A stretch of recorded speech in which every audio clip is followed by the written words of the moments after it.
Hey everybody, welcome back to the Visual Novel Podcast. No, I screwed it up. Hold on. Leave that in. Leave that in. Yeah, that's it. This is actually the beginning. It's too late. Too late. We've Okay. begun. Is this the blooper right. reel? You don't know yet. All right, well, we're the usual people. How are you? All right. Well, this time we went ahead and read through 2 days of Ever 17 on Kids Route. Days 3 and 4, The Adventures in Lemieux. So, does anybody want to start us off with day 3? I got my notes. I'm ready. All here. right then. Okay. Cool.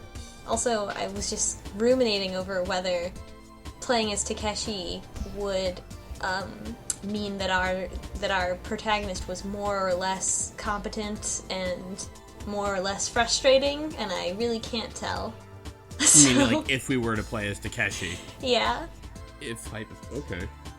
It would probably be just equally as frustrating as Kid. I don't know anything about computers. The Can you Kid. just play as Mayonnaise? Oh god, that would be so much better. She has her shit together. She knows what words are. I mean, well, mostly, but that's another story. She doesn't know what... We'll get to that. Okay, so day 3.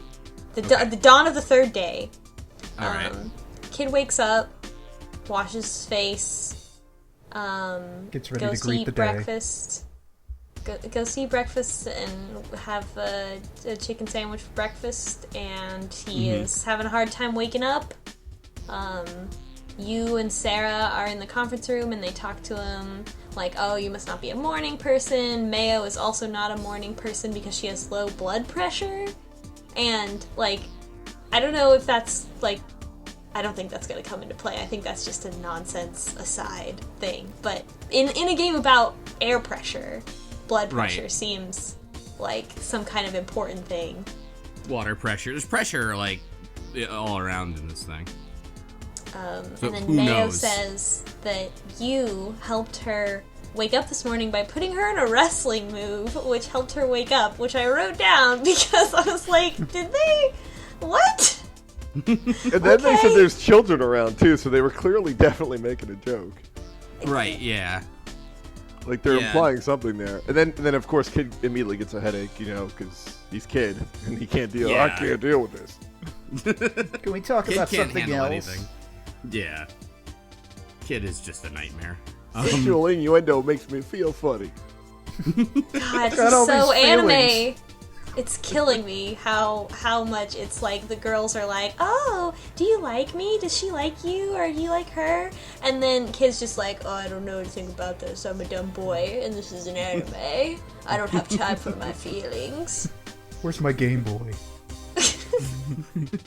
Numb from the waist down. I've got to go practice my sword skills. Get me my katana and my can.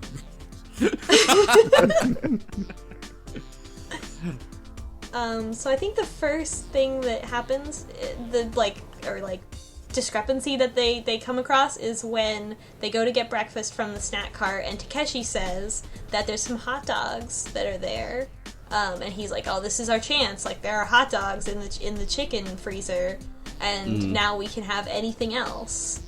And then what happens? And then I think the hot dogs are gone, basically, and he assumes Tsugumi is the culprit, right? Is that what's Yeah. going on? think Yeah. so.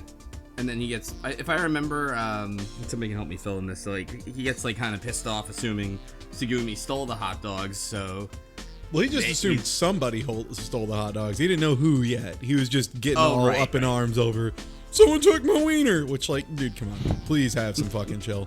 Also, small interjection. Who would be pumped for a frozen hot dog after only, like, 2 or 3 days of chicken Sammys? Because, like, let me tell you, a chicken cheese can go a long way as opposed to a fucking hot dog, which I'm guessing if all they had was hot dogs, there wasn't, like, full proper fixins in there. Like, you ain't gonna have no Chicago dog or chili dog in that. No. I disagree with the assessment of frozen hot dogs in this scenario. That's my biggest disconnect from the characters at this point. how do you spell? Here's my question: how do you spell weenie? Because I'm putting "Who Took My Weenie" as a possible title candidate here. But However you want, man.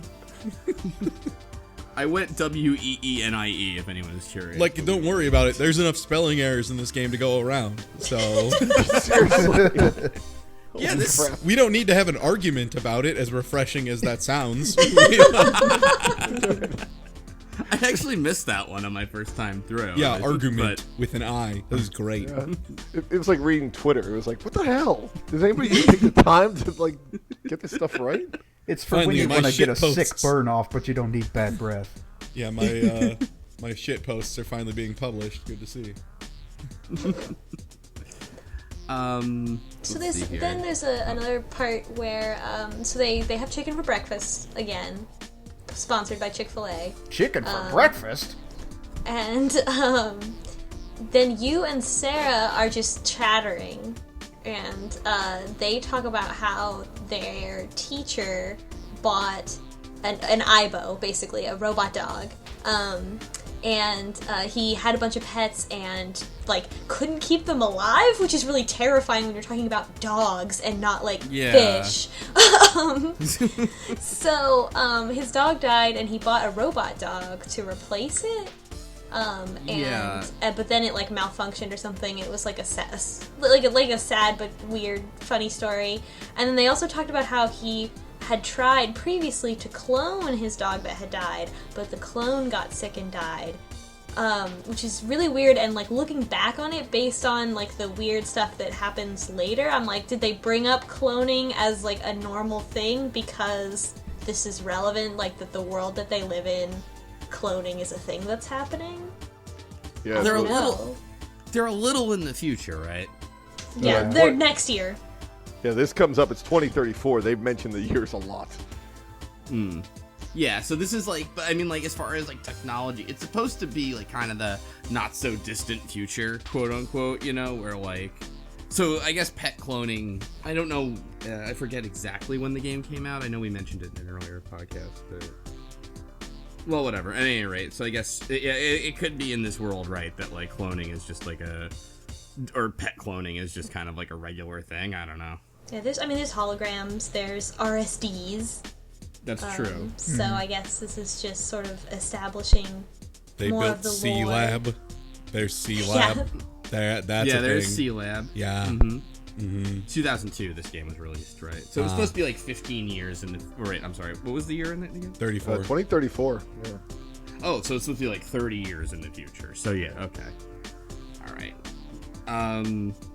They also... Did we get a choice yet? Or no, they're still talking about the professor. And then they talk. It flashes back to so Mayo flashes back to school when she was, and the screen goes white and cherry blossoms start falling, which is great. I was like, please let this suddenly turn into another game for a little while, but that's as far as it went. It was a good goof though. I appreciate it. And you asked her to join a club when she entered the school. And the club was a hacking club. Some people might call it a programming club, but in the future, hacking is the word for programming, and cracking is the word for hacking. Yeah, my eyes rolled pretty far into the back of my head. Like, it was bad enough when they were like, high school flashback. I was like, no, I refuse. No, stop this. Stop this immediately after 17. And then the hacking, cracking. Oh, God. So this game has a problem with tech terms, mostly in that there are many are wrong, and that was the first one. The only thing is I looked that up, and actually that's an old school term. Like, it seems that hacking and cracking divide was like an 80s to 90s kind of thing. That actually that is a thing. Like, if you go to the Wikipedia page for hacking, it takes you to the two splits of hacking, and one of them is like subtitled cracking. Yeah, like That that's makes a sense thing, that but it's it's just old, yeah. yeah, it's not common parlance at all. I almost No. want to blame the translators for that because it just. But it seems like maybe the game implied it. I don't know.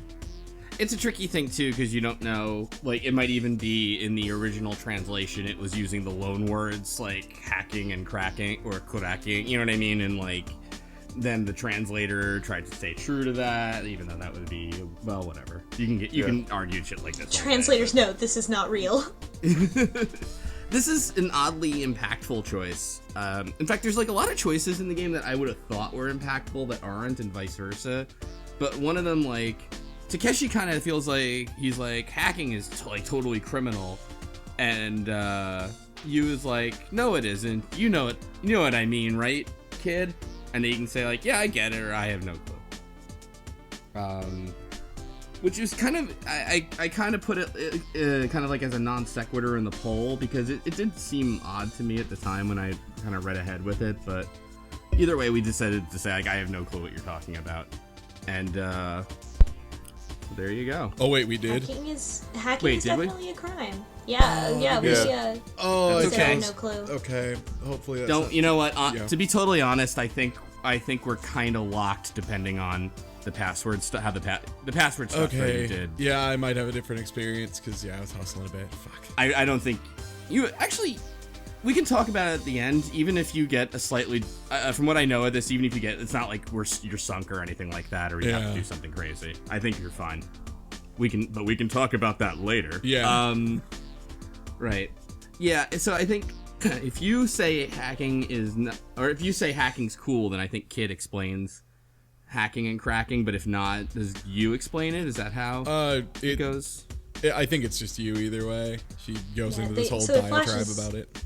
Yeah, and it flashes back and continues with the story, no matter. Right. I guess no matter what. So it doesn't seem that Yeah. impactful of a choice, but I guess it is, because there's so many other times where it's like, do you understand? Yes or no? And you've indicated to us, slowbeef, that this isn't an impactful choice. What, the hacking one?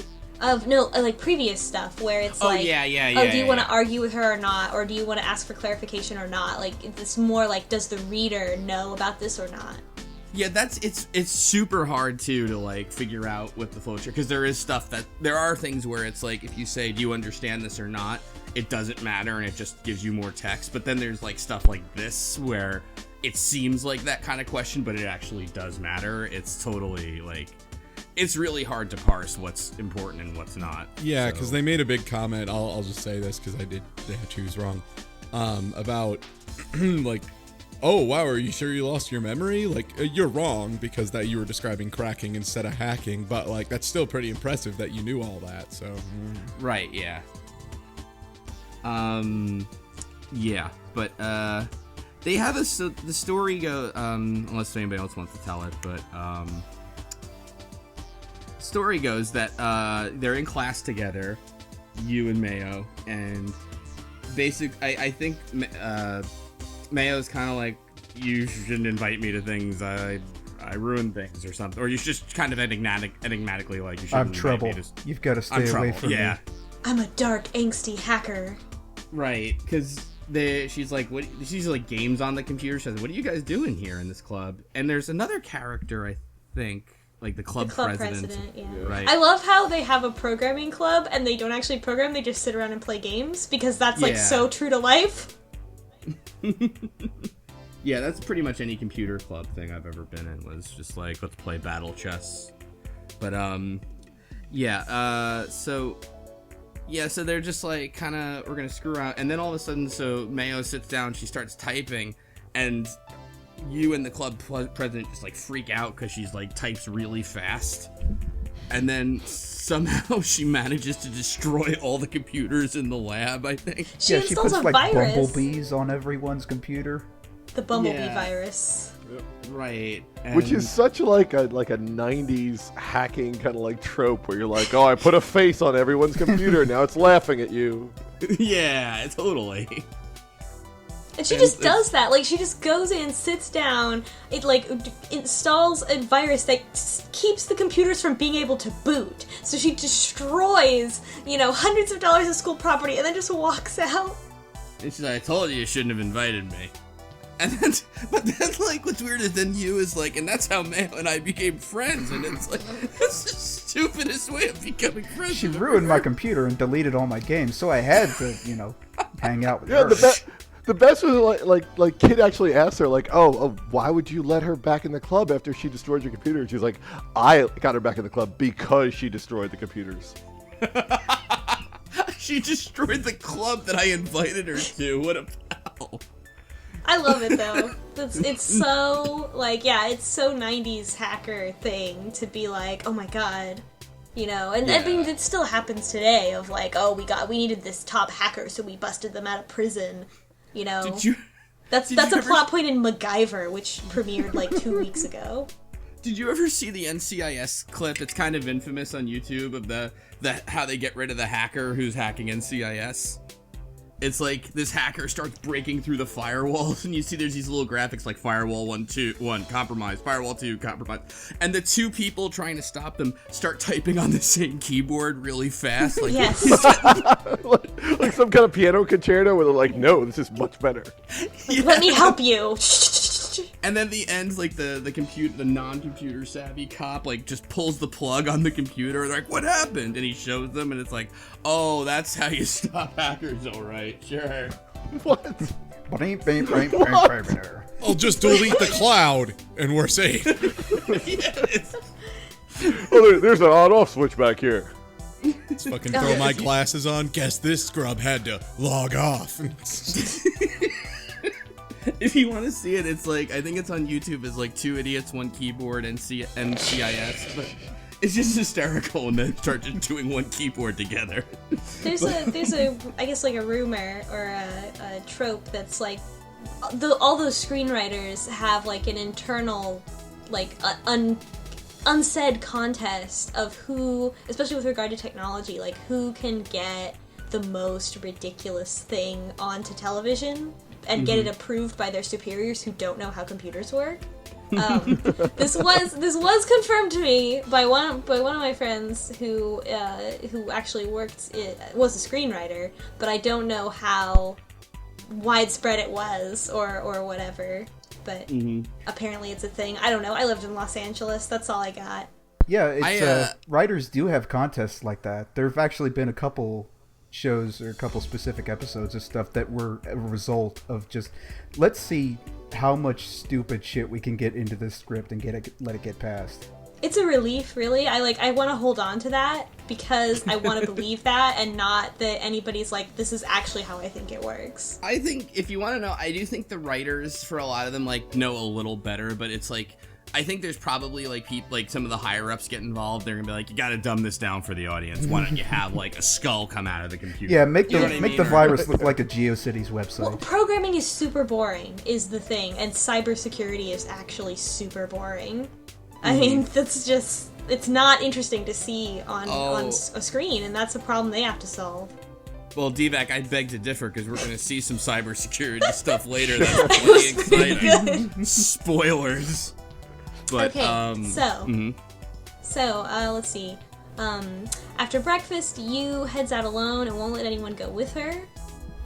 So we see later where she ends up, but for now she just goes off by herself.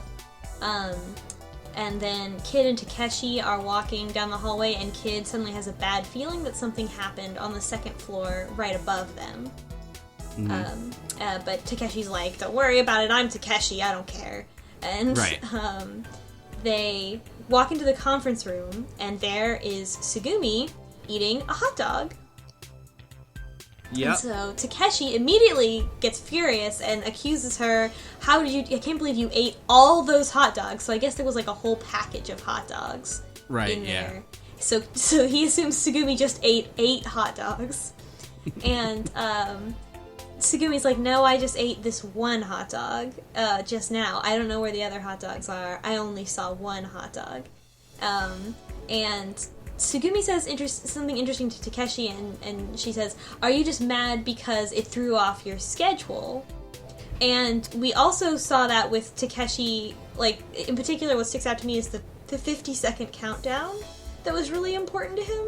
And, like, I'm starting to wonder if, like, Takeshi is supposed to be, like, I don't know, secretly neuroatypical or something like that. Like, I don't know.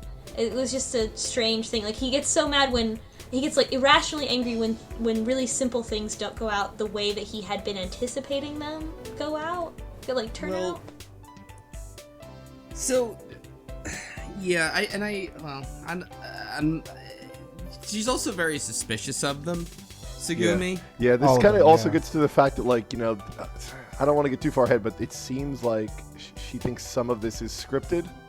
Yes, that's. Yeah. I think she's talking about, like, literally, like, oh, did I throw you off your schedule? Like, something was supposed to, you know what I mean? Like, that's a good point.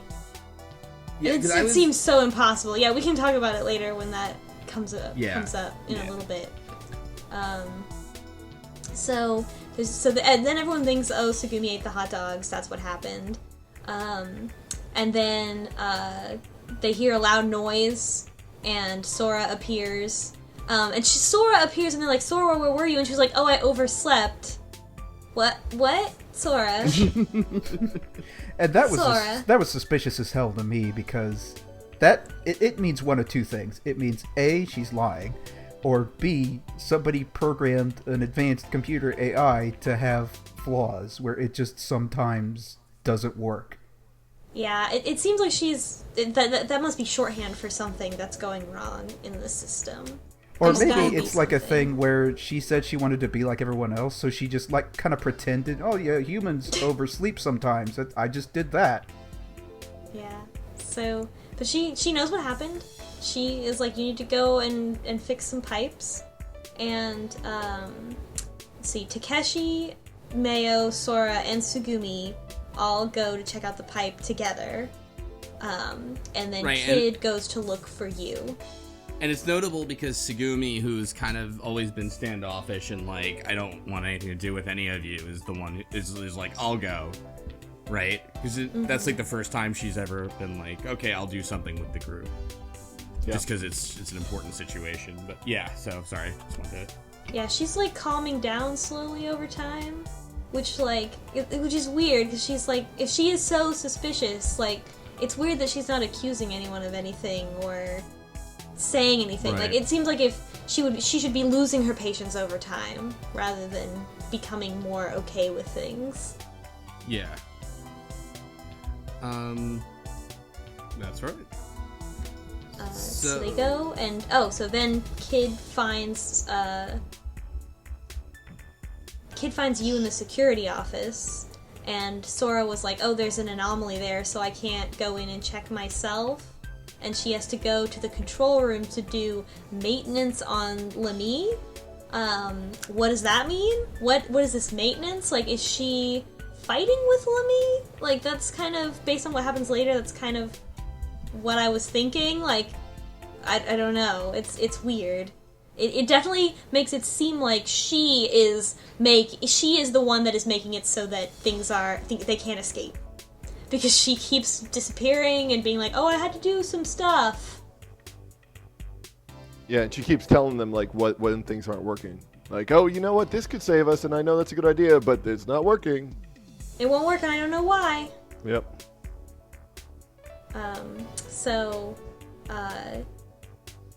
Then they go, so Kid goes and finds you, and Yu's in the security office, and finally we see Yu actually taking some action toward investigating her father's disappearance. This wasn't a surprise to me at all, I don't think, because we're like, okay, you want to do this, when are you going to do it? But she hasn't been able to find that much information. There was, the media coverage was probably controlled and silenced by the pharmaceutical company.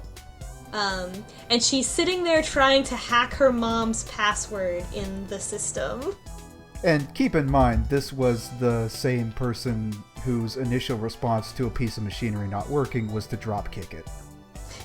Yeah, and she's like, oh, I'm working on this, and it's really important, and I have a lot to do. And he's like, oh, well, how far did you get? And she's like, I have to guess my mom's password. This is the first time the kid's ever actually thrown some shade. He's like, oh, so you haven't done anything.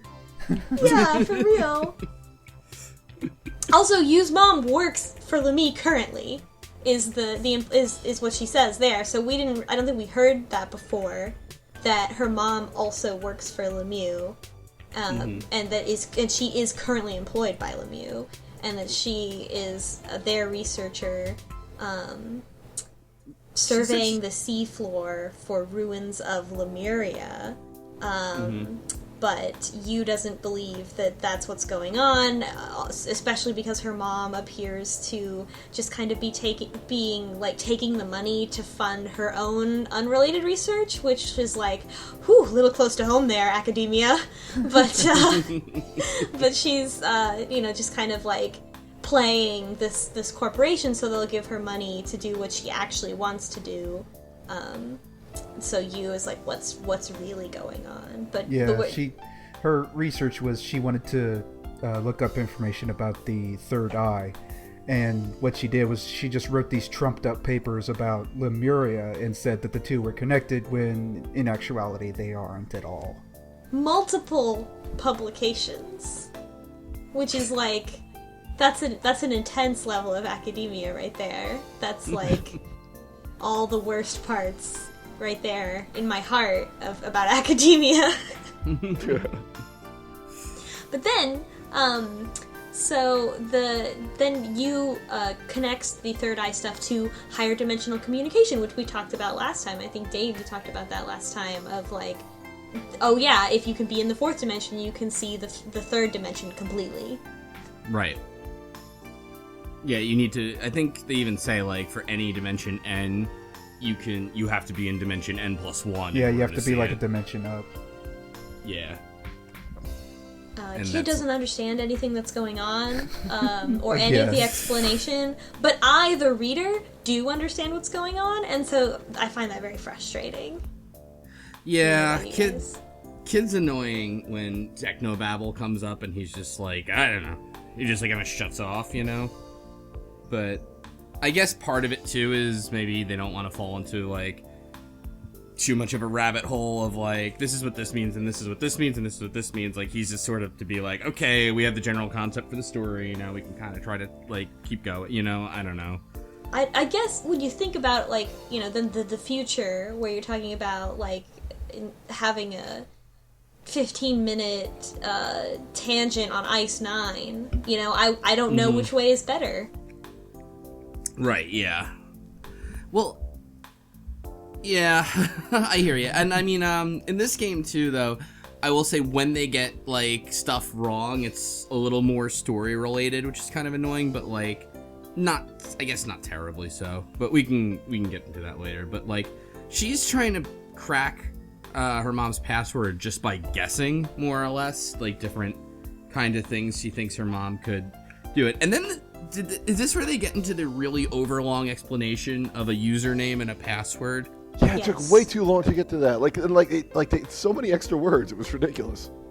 Yeah, it's like, it was seriously like a scene, like a thing where she's like, you see this first field that says username? It's probably gonna be a name that like might, you know, recognize. And this and it's like, I get this. Like, I don't need this explained to me at all. You know. Well, I mean, you're playing really this hard on a computer. You have to know this. Yeah, exactly. It wasn't as bad as Kick the Can, I will say that, but it was a little annoying. And then what's completely stupid too is like, she's like, I tried all these different things and like words backwards and anagrams. Oh right, I saw a file my mom had on her computer a while back called password.txt or something like that. And I have it right here in my pocket. Yes, I know. It's like after every other attempt, like, oh yeah, I have this. It's a long shot, but it might work. Right, and then Kid reacts naturally, which is, are you serious? Like, you saw her password and you don't remember it? And Yu is like, at least I remember my name, which is fucking stone cold. It was pretty awesome, though.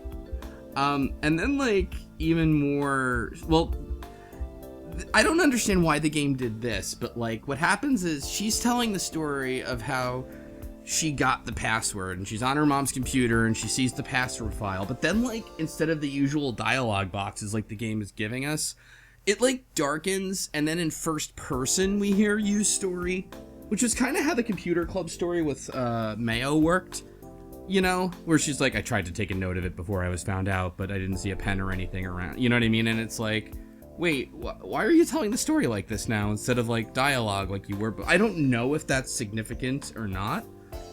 Or if it's just kind of like, I don't know. Like, I guess like the Uchiko, like whoever was writing it was like, I can gloss over this part. Like, just whatever. Let's just get this done faster. Yeah, it seems to happen when like one person has to talk for a really long time, and it's like, oh my god, are you really gonna make me go through this? Like, this is too long. But like stuff like this, like how I stole my mom's password file, is pertinent, and then it's like, let's have kick the can, you know, or like I want to eat a hot dog. Yeah, I don't know. But Okay, anyway, the hot dogs could be important. I guess they could be. That's true. But yeah, it does make it weird, like what's important, what's not important to the story is really unclear. Because yeah, if the things that are not really that important to the story were in these asides, then I think that would separate it better. Chekhov's ice cream. Right. Yeah. So the kid looks at this. So something went wrong when she tried to print the password, and it came out like the barcodes that we discussed last week, basically. And she's like, I can't figure this out. And Kid is like staring at it, and he gets kind of obsessed with like figuring it out. But right there and then he's like, when we voted for him to say like, I got it. And then of course you get the options. Can you want to turn it over, upside down, da da da. But of course if you tilt it, just so, you get the long Japanese word. Like if you look at it from the side. So Yeah, then you have to tilt it backwards. And audience, when Slowbeef sent us this picture and was like, how do you think we have to solve this? And all of us were like, oh, you just have to tilt it backwards. And Slowbeef was like, oh, right, yeah, I knew that. No, let's just do that then.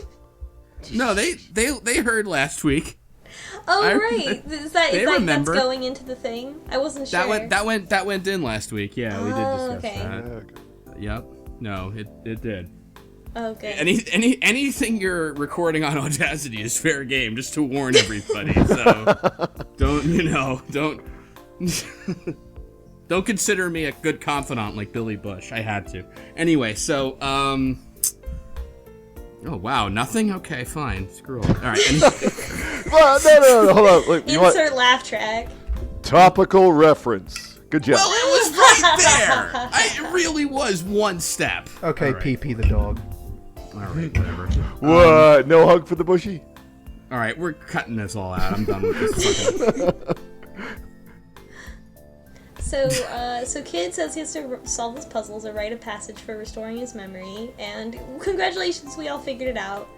And our reward is Kid getting his face shoved in used boobs. Nice. Fine, sure.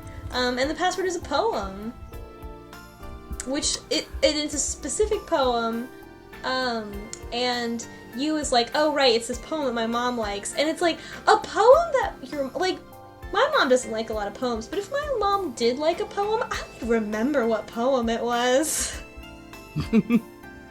Yeah, and it's funny though, because of this poem too, I don't really see how you could derive a password from it, because it's like, I have it here, but it's the empty fall sky, a single cuckoo calls out, brings a chill to me. So, I mean, I don't know if that's like a Japanese thing or what, but I have no idea how you get anything out of that. But she decides to try to type that whole thing as one big string for the password, and of course that doesn't work. And then, even worse, she like does the thing where she has too many failed attempts and it locks her out. And then she has to explain that if you try a password too many times and get it wrong, it'll lock you out. And then they have to give up. And when I think, doesn't Kid ask like, hey, why don't you ask Mayo to do this? And she like kind of like says, nah, I don't want to do that. Yeah, she's reluctant at first.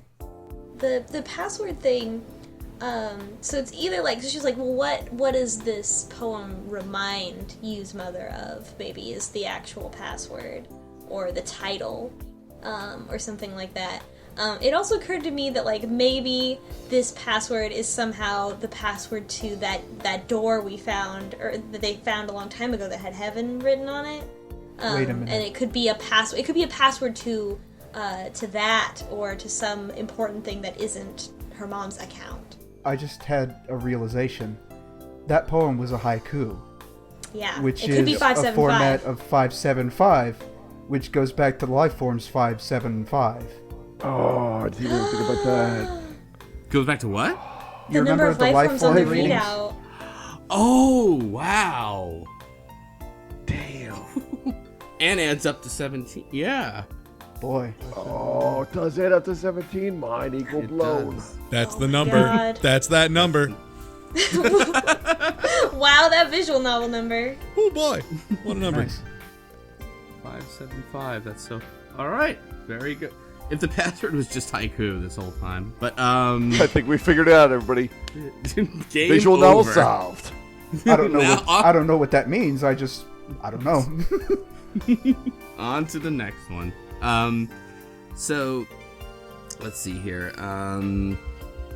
So then where were we? So I think, so that they like give up for now because they got locked out. And Kid goes to help you with repairs to the machine in the infirmary. Yep. I think, yeah, and it's that whatever that scan machine is. I think I don't remember which machine. Yeah, the one that, like she said, could The diagnose MRA whatever thing. your thing Not was. Yeah. What is it? MRI. Yeah, the MRI machine that's not an MRI machine, but is totally an MRI. And Kid, I believe correctly, points out that she should just ask Sora how to repair the machine, but Yu doesn't want to do that. And I think Takeshi comes in and is like, "What you doing?" And then he notices that the machine is just unplugged. Oh, It's just unplugged. wow. Thanks, Takeshi. So, like, Wasn't- who unplugged it? They couldn't use the machine earlier because it didn't work, right? And, like, I mean, I guess Sora, because she's a computer, might have just been like, I can't, like, this machine isn't working, so it's not working. But that seems unlikely. It seems like she has enough knowledge to know if, like, oh, it's not working because it's unplugged. Right, that there's no power going to it at the very least or something. You'd think. But, yeah. There's also, isn't there a thing where, like, at one point they run into Takeshi who's just, like, saying stupid shit? Like, I wonder how fast it would take you to run around the whole complex, and Kid's like, we just ignored him. Yeah, Takeshi just... I mean, that's what Takeshi's always doing, though. He always, like, comes in and says stupid shit. Yeah, it's like most of the time he's just gone, and nobody really seems to wonder where he is or miss him. Because they don't like him. Yeah, which I feel kind of... Well, they don't like Kid either. Well, I guess they like him, but they're making fun of him all They the like time. him because Yeah. they can rip on him, and he's an easy mark. Also, everybody likes Kid, as Yeah, we they do. see lately. All the girls want to kiss Yup. this stupid child in giant cargo shorts. Well, I mean, to be totally fair, I mean, it's really 2 out of, 3, you know what I mean? Like, one's a hologram, I don't know, but, like, you know. But yeah, he's totally, like, getting these little moments with, like, you and, Mayo. But, oh, and then drama happens in that room. Yeah, Sugumi and Mayo storm in, and they're fighting about something. Right. And nobody really knows what, but at one point, I think at one point, Sugumi goes to slap Mayo, but Takeshi grabs her hand, and then, like a jerk, Mayo decides that's a great time to slap Sugumi, who I think drops like a brooch or something that kind of Mayo locket. Pendant. Yeah. that Mayo picks up. Like they said, like it's almost like it were made of glass or something, or. So it must have Wait. been Mayo's pendant, and Sugumi took it. That's what I got from it, like, because she Yeah. like picked it up and held it to her heart. Mayo also calls Sugumi inhuman. Which is that's what right. incenses her to the point of violence, and I think that might be like a key thing. Like maybe like Sugumi is not human for whatever reason, and but nobody knows that, and Mayo doesn't know that. But she just set her off by saying that. Right, and then Sugumi storms out, and then Kid decides to run after her, and basically there's this weird sequence where he'll catch up to her and be like, "Where are you going?" And she'll be like, "Don't talk to me."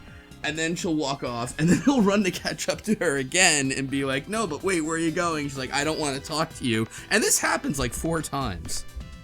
which I don't understand why he stops and lets her walk away just to catch up with her again to do this, or if she's just walking really fast and they're not conveying that to, I don't know, but regardless, that's more or less what happens. And so finally Tsugumi actually turns to him and says stuff, and she essentially says something like, you are trying to do the same thing you did before, which is why she's so frustrated. And, right. And Kid, much like myself, was like, does this mean that me and you, Tsugumi, traveled into the past? Which is why they're co-conspirators, like why we got this impression that they were in this together. But that doesn't explain why Tsugumi doesn't trust Kid. Right. And fans of Virtue's Last Reward will see like kind of what this is getting at. It's very similar to something that is a plot point in that game, but I won't talk about it. But I thought that was cool because it's like later this thing is in this other game too. But Kid is then like, oh man, we went back in time. That's what happened. I'm totally convinced. Right, so like, yeah, Kid is like, because he's like, look, I somehow knew that there was something wrong with the generator room where there was going to be steam inside, and I knew there was something in the warehouse this morning. I think you and I are getting like similar, and like we both know that this has happened before or something like that. But she still is kind of like, she's like, if anything, like, she's like, I don't trust you, and you shouldn't really trust the rest of them. You know, maybe they're, like, meaning everybody else. And she's like, maybe they're responsible for your memory loss. Which I took as a totally ridiculous thing to say. But, like, Kid kind of thinks about, like, could that be? Like, no, it couldn't be. I trust them. And it's like, well, of course it couldn't be. That doesn't make, all right. The only them that seems capable of such a thing is, like, Sora and Lemmy. Unless there is some other supernatural being that has still been hidden this whole time. Mm-hmm. Yeah, and it just seems weird. Like, these people certainly don't seem like they're that good of actors. Like, they don't seem like this would be a really long con for them to be able to pull this off. Yeah, and that's Kid's counter argument that he thinks to himself as he's walking. He's like, they couldn't put up this facade for this long, and be able to lie for this long. It doesn't make sense. I think that over time, you know, as time is going on, Tsugumi is just getting really frustrated because if she is in like a previous timeline where apparently something terrible has happened and probably will happen, to be in that timeline and see it happen again, it's got to be really, you know, hard. And I think the reason that she's set off in the first place, it goes back to when I can't believe that you're associating with those people, which leads to me to believe that somebody in that group is going to do something terrible. So that's, yeah, and that's kind of getting back to like the schedule thing that she mentions before, because like, that's where I don't know if she feels like you all can, like, you're all like me, you all know this is happening again and you're just trying to screw with me, or if there's like a Truman Show thing going on, but whatever. But like, I think that's when she's like, is that why you're really mad, Takeshi? Because I fucked up the schedule you're supposed to like hold to as we do this over and over again, you know? Which almost gets to be like this isn't time travel, this is like hell. You know, yeah, right, I mean, yeah. Just imagine being in that situation and you're trying to change things, but you don't know what to change. You don't know if you can change anything. That kind of nihilistic thing is interesting to me. Well, like, that's that, what is it? Was it called, like, Cassandra syndrome or something like that? Or Cassandra? The oracle that no one believes? Yeah, exactly. Yeah, when you tell people what's going to happen, they don't believe you. They don't even listen. Mm-hmm.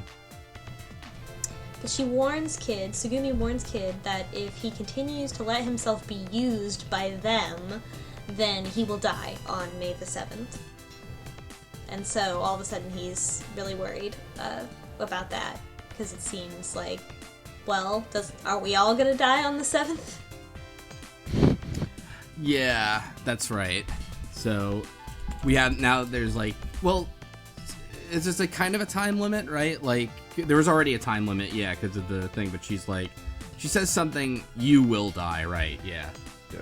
And it's funny because now that you mention it, like, I had read that as she was telling him, like, you, kid, you specifically will die, but, like, I guess she could have meant, like, yeah, and when this whole structure collapses and we all die, you know, that kind of deal. Yeah, I don't know why, like, she said it, like, very much like, you kid specifically will die, but, like, everyone's gonna die. Like, everybody... so it does make it seem like it's something, him specifically, something about that. Yeah, when you bring it up, when you look at it in that context, it could be just like a bullshit. Yeah, I predict that on the 7th you were going to die, which, yeah, everybody already knew that. Right, yeah. Mm-hmm. So... Yeah, I still cannot figure out what Tsugumi's deal is, honestly. Like, so she is, you know, I get, like, that there's something about this, that she's doing this before, that she's in some kind of situation where this has happened to her before. Either she's experienced something similar or it's happening again. But why is she so mad? Why is she not, like, calling people out and telling, you know, and getting into, like, this is the problem and this is the conspiracy? Like, maybe she tried to do that last time if she is stuck in a loop. I don't know. Right, maybe this is really like strange. The tail end where she's just gone through so many things and tried it this way and tried it that way, and then at the end she's just like, you know what, forget it, I can't be bothered with these people anymore. Yeah, it's like the part in Groundhog Day when, like, Bill Murray just killed himself with, like, toasters and shit. Like, she's like, I don't even care anymore. Y'all do what you want. I'm done. Don't drive angry. And so Kid leaves her with that ominous warning, and heads to the security room, and Yu is there, and they look on the security monitors and they see Takeshi having a beer with an invisible person. Basically, he's sitting there with 2 beers and, like, very clearly talking to someone who's not there, and there's a beer for that person. So that person's an RSD. Right, but you know what's funny is that they don't, like, think anything of that per se. They're like, wow, Takeshi must be really drunk. Yeah. It's almost like he's talking to someone. Like, how many beers does someone need to have before you presume they're just crazy talking to somebody? Like, he was only gone for a minute, They totally right? write him off for no reason. There was that I mean, that almost felt pretty contrived to me in a way where it's just like, all right, like, come on. As someone who has gotten very drunk on many occasions, it is a far fucking walk before I am drunk enough to talk to nobody. I will talk to everybody very quickly, but very rarely will I talk to no one. Talking about the schedule, and this is something I just realized, like, at this point, because we're talking about Takeshi in particular, like, his schedule and stuff. Has he been talking to an RSD or a group of RSDs secretly from the rest of the group that are telling him to do things? And, you know, that's kind of the impression that I got, like, because he's having a beer with this entity, so they're friends. So it seems like Takeshi was sort of recruited by, and it must be 2 of them, because if one of them's Coco, she's not old enough to drink, and he would never get her a drink because she looks like a little girl. So, like, that seems unlikely. Versus there being another RSD who is presented as an adult. Yeah, and, like, who are they? Yeah. It can't be another Sora, though, because at this point he knows Sora's a hologram. And an RSD technically can't pick up the can, which is fine if he really is a little drunk or something. He's just not noticing whoever he's with is not actually drinking. Well, maybe I think this kind of plays into this idea that I've been having going through this, which is, like, because it's like, who's stopping them from getting out? What are these maintenance? What is maintenance on Lemmy? What is stopping Lemmy from doing stuff to free them? Or who, you know, are they interfering? And it really, like, kind of makes it seem like, well, is there, like, a rebel group of RSDs? Like, is Sora actually fighting against them? Like, are they the ones doing damage? Are they, like, you know, Ghost in the Machine type of characters? It's because Sora has these restrictions on what she can do, but other entities may not. Yeah, let me just go do some maintenance. I have to yell at my alternate personalities for a little bit. Yeah, who knows? Like, or she might not even realize that it's them who's doing this damage. She might just be like, there is damage being done. and she might not even know it's them. And so I just kind of am, like, especially because Takeshi was very clearly talking to an RSD, there are 1 or 2 RSDs out there, and then Sora so badly wants to be a person, like, that also kind of goes into it. Like, what if there are other RSDs who wanted it more than her and busted out, or were able to bust out, like, precursors to Sora? That's where my theory is right now. Something about that. Something about... And then it would make sense that Takeshi got him a beer, because this other entity, like, wants to be human. The only other thing, I mean, that's honestly probably the best theory. I mean, it's so weird to me to think that if this was a hologram that can't pick anything up or anything like that, that Takeshi comes over to this bench with a couple of beers, opens it for this presumed other person, sets it by them, never actually, like, hands it to them or anything. It's kind of, I guess, again, maybe a little contrived in that sense, too. It might be a gesture. Like, he's like, this is what I would do with another person, so I'm doing this with you as a gesture. Yeah, like humoring it. Oh, you mean that he's, like, talking to Sora, let's say, or another Sora or something like that. And maybe the conversation is about how badly that entity wants to be real. I see. Or it's like all the hacking talk, and it's actually just either poor original writing or poor translation, in which they're just like, hey, this is how people get drunk, right? They just hand beers to non-existent things. I know. How stupid is this going to be when we go to Takeshi's route and he's like, oh man, I got really drunk and I pretended I was talking to someone else. I even set them up with a beer. I hope no one's watching. But, let's see here. Yeah, and then, and then while they're seeing him do this on the security monitor,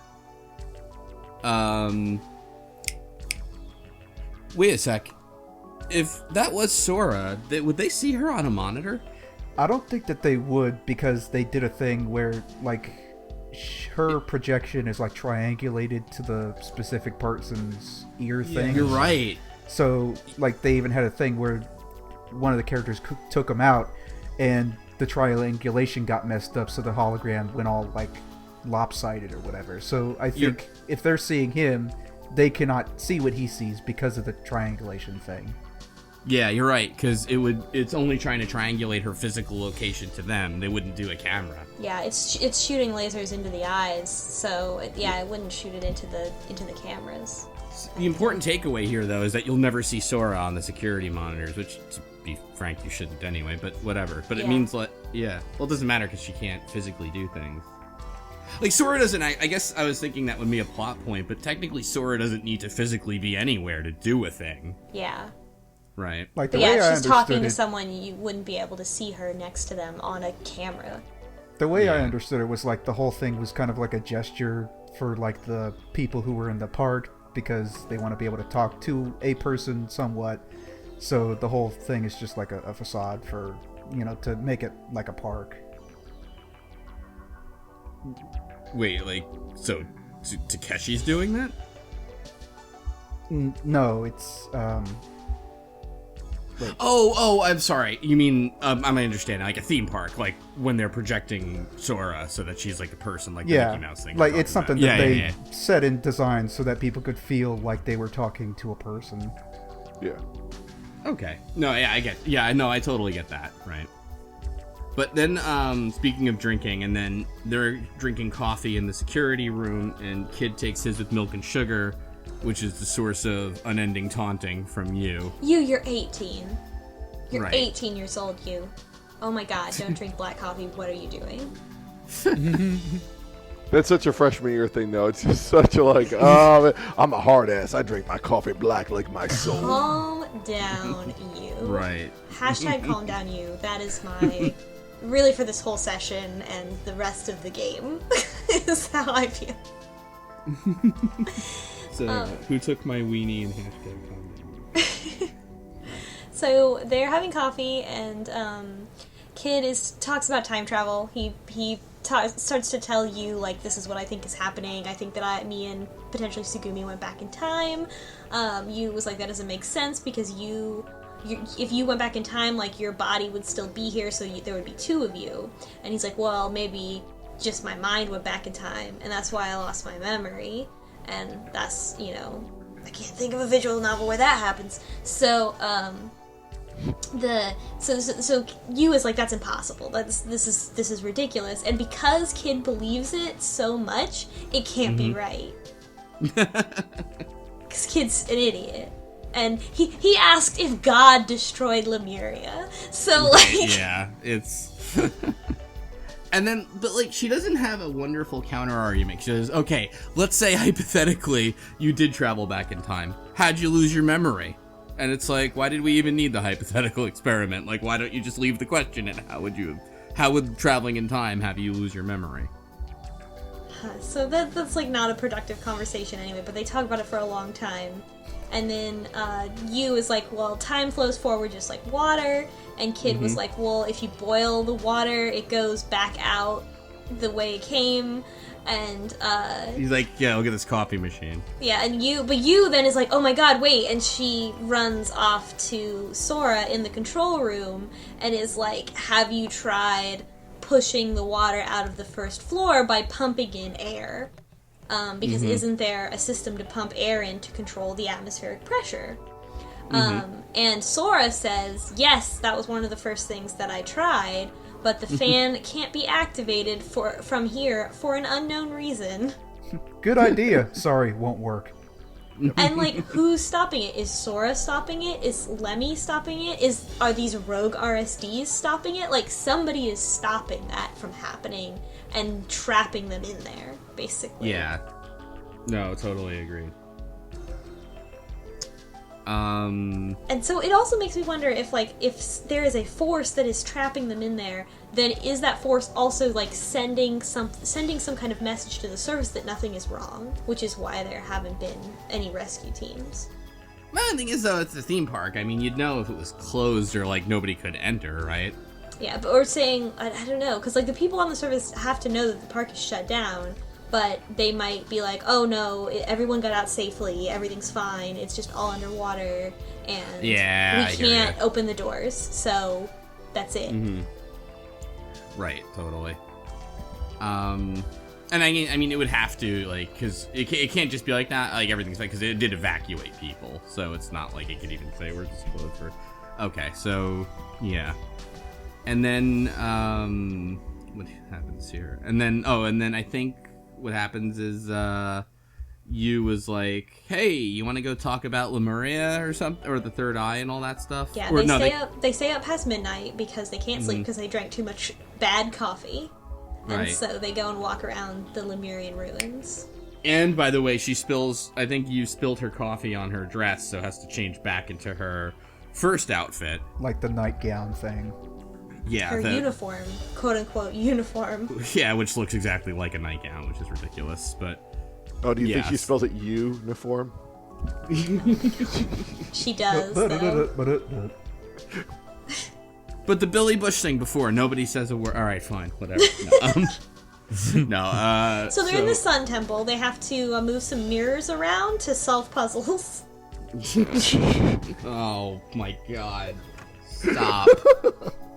This is just, They don't really. No, they're in the Lemurian ruins, which is, like, apparently a little, like, stone labyrinth kind of thing. And I think the thing behind this attraction is that it's, like, supposed to be what Lieblich, which is the company that made this whole thing, like, theorized that Lemuria would have looked like, right? Is that the whole deal, I think? Yeah, but it's real bullshit, because, like, you already established that her mom is just making this up. So everything about this is like a complete farce. Yeah, so, and then they go to the Sun Temple, which is in the middle of the stone labyrinth. And they come to, like, this sort of big, like, not clearing, but, like, a big room in the center. And that's the Sun Temple. And, nobody knows where Lemuria was, but it was, like, near the equator, so that they think they worship the sun, and I don't know. It's all a farce. Lemira didn't like. This is all predicated on like these fake papers, I think, because like before you was like Lemira didn't exist. Like none of this is real. Right. Yeah, I'm getting a total like Ancient Aliens vibe off this whole thing. Yeah. So you then says to Kid that she thinks that they're being lied to. But she doesn't know who's lying and what is the depth of the lying. But it feels like they are being trapped here for some reason. And there's an intent behind it. And Kid is like, yes, I also feel this way. Like, it finally makes sense. Like, I've been feeling this way the whole time. Like, someone is doing this to us. Right. And then he, like, makes a promise to her that they're gonna get out. Right? Yes, it's very romantic. Mm-hmm. So ends, and this is technically past midnight, but like the days don't end until they like go to sleep. So I think they leave the oh no, it just kind of ends there, and then all of a sudden it's day 4, May 4th. One thing, by the way, I've been noticing, and my German is very rusty, but it's like it keeps saying der erste Tag, which I'm pretty sure is the first day, even though it's like May 4th Thursday and May 3rd Wednesday and like all that, but I could swear Der erste Tag is the first day. Let me look that up right now, because I could swear Tag is day. Tag is day. Yeah, it is, right? Guten Tag. Erste. I think Erste is first. Hold on, wait. German to English translator. I don't know why I'm telling everyone that. Yeah, the first day. So even though it's like we're on day 4 and it's like May 4th, it keeps saying the first day in German under it for some reason. Is that on purpose or is that like the shitty translation? Well, it's weird because it looks like a graphic. Like if you look at it, it's like I'm looking at a picture of it now, and I'll put it in Discord. But like, it looks like it's part of the actual like graphic behind it. Like if you look at the font, the text for May 4th Thursday, that stands out a bit. Like it's on a different layer, or that was like changed from Japanese to English. But the German looks like it's artifacted a bit, like it was part of the image that they put, you know what I mean? Yep. Like in the I feel like in the original Japanese game, this was Der erste Tag in German. Yeah. Print, So I don't know what that means. It just kind of... I was thinking that before, and then I just remembered it now looking through the... Anyway, sorry. I don't know. Is there another... Is this like a situation where the literal translation is not the same as like the meaningful translation? Oh, you mean like... Yeah, they do things with like, in Japanese with like loan words like that, right? Where like... Arbeit is work in German, but it really means a part-time job and when they use it in Japanese. Yeah. Because they're like crazy with loan words, yeah. Or even just in German, it means like, because I could see it means like the morning or something like that. I don't know. All right, yeah, I hear you. Like the first, yeah, I don't know actually. Let me see here. Could it be like a new day or something? Yeah, I hear you. Yeah, something like that. Like. Yeah. I'm just like Googling. Unfortunately, now I'm getting a lot of like German articles back because I wrote their stuff, so it's all right. It could also, it could have meaning. It could also be part of this really, really quality translation, problem created translation that is, high quality translation. Or it could just be in from the beginning, like maybe the guy who wrote this didn't speak German and just mistakenly put in Der erste Tag every time. Because it's cool. It looks cool. Sounds cool. Yeah, nobody on the team like had any idea. They're like, that sounds good, Uchikoshi. You know your shit. Maybe Tell us more about how computers work. Maybe he had like a fascination with German words the way some people in America have a fascination with Japanese words. Like Japan, I think they have like a fascination with like English and German for some reason. Yeah, they do. They use a lot, especially in anime. Totally. There was like, I remember somebody showed me this device called a FrameMeister. It's like this really great like upscaler, like if you want to play like older games on like an HDMI. They talk about it all the time at Retronauts, yeah. Yeah, and I was like, why? Because I was like, why do they call that a FrameMeister? And they're like, or where's it from? Germany? Like, no, it's Japan. And I'm like, well, why is it Meister? And like, they love Germany. Because it's great. That's a great name. That's why. Great name. I am the FrameMeister. Yes, of course. Just like Burgermeister Meisterburger in the Christmas movie. Yeah. Anyway. That's Santa Claus is coming to town, I think, right?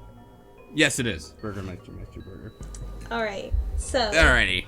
Anyway, so, where I were don't know. we? Maybe our audience can tell us more stuff about Does that. like the Tog, right? No. So But the day day starts 4, productively with Kid going to talk to Mayo about helping you hack into the system. And Mayo deduces that Kid has a crush on you, or that you has a crush on Kid. Mayo also kind of admits that she has a crush on Kid, or maybe she has a crush on you. I think Who it was knows? on you. It's stupid. Honestly, I think hate it was on teenagers. you. Yeah, it was bad. They should just all date each other. They should just be poly, and everything would be fine. So that's what I'm getting from this. Well, yeah. So right, because she's like, I know what's going on with you two, and Kid's like, I don't know what she's talking about, and but almost seems like he legitimately doesn't know what she's talking about, and she's like, I'll tell you the truth, I'm a little jealous. He's like, I don't even know what she's saying to me. What's going on here, But what's a kiss? And then, oh yeah, she has this weird line too, like, dear Jove, loved is a beautiful thing. Fret not, dear Kid, I shan't tell a soul. Which I'm like, is that supposed to be like a fake British accent she's taking on? And I think it's Shakespearean. I think.